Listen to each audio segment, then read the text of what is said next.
The budget proposals would leave more than 1 million Scots who earn at least £33,000 worse off, and hike the top two income tax bands by an extra penny on the pound.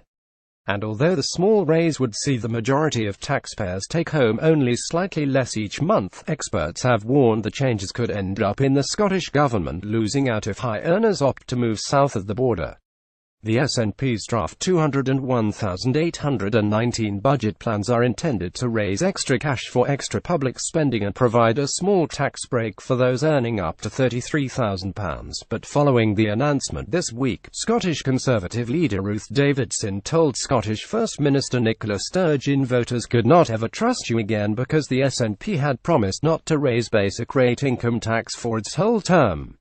The real worry for a high earner is what might happen next. Jim Hillen, advisors to the Scottish Government, have suggested the plans could leave Holyrood up to £24 million worse off if higher and top ratepayers restructure the tax affairs or leave Scotland altogether. And Jim Hillen, a tax partner with law firm CMS, warned the small increase may be seen as a sign of things to come.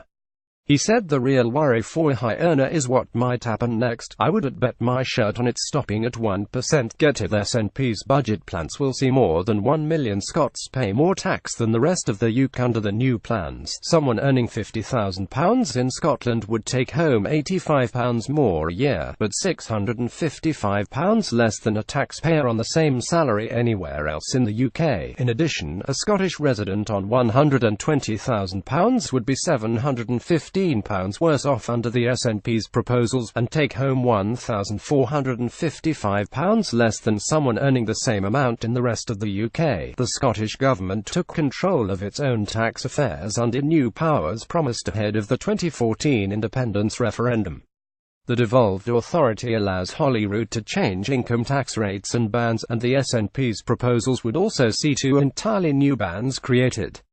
Ruth Davidson said voters would never trust the SNP again for breaking a pledge not to raise taxes. Sunday, April 9, 2017. Men, the colour of the tie is the most difficult decision they have to make every day. Unveiling his plans this week, Scotland's Finance Secretary Derek Mackay said research by the Institute of Chartered Accountants of Scotland showed of the 2.2 million people who pay the basic rate of income tax, 1.4 million will be slightly better off than those in the rest of the UK, but the figures also show 45% of people will end up paying more.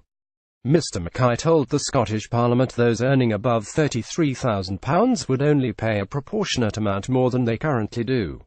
He said Scotland is not just the fairest taxed part of the UK but, for the majority of taxpayers, the lowest taxed part of the UK.